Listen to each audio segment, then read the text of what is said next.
चहल पहल घरवा जी पापा सुनो कैसे हो करब। अरे चहल पहल घरवा जी पापा सुनो कैसे हो करब। एतना सुंदर दियवा पापा दाना कैसे हो करब।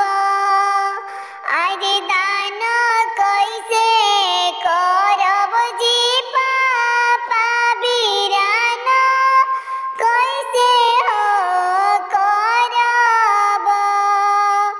अरे दाना कैसे करब जी पापा बिराना कैसे हो करब। अरे इतना सुंदर धियवा जी पापा बिराना कैसे हो करब। कौन ऐसन कैनी हम गलती पापा धियवा के होते जानी।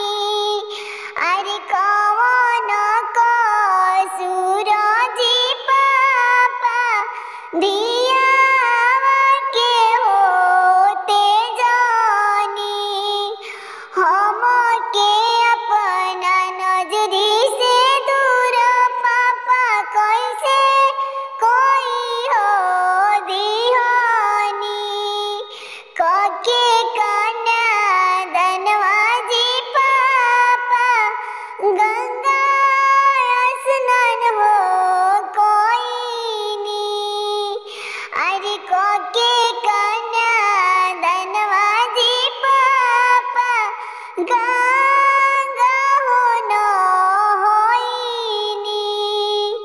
अरे बेटवे पतोहिया के पापा मन करब हो आजुए। अरे कबो जाके कोइनी पापा धी